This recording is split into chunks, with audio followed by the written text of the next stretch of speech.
Hello mga guys, paksiw tayo ng tulingan.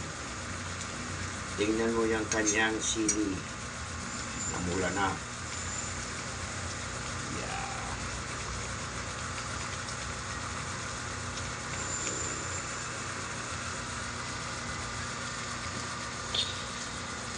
Ito ang paksiw na tulingan. Tikman natin sa mga. Wow!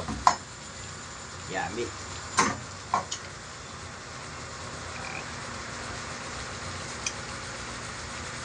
Lutong bahay.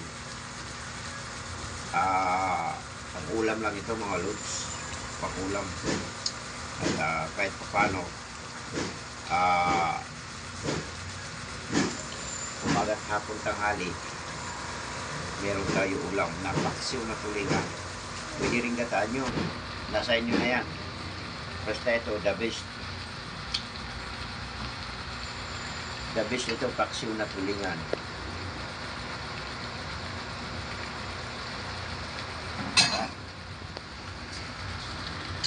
Ano, harap pa itong pindot.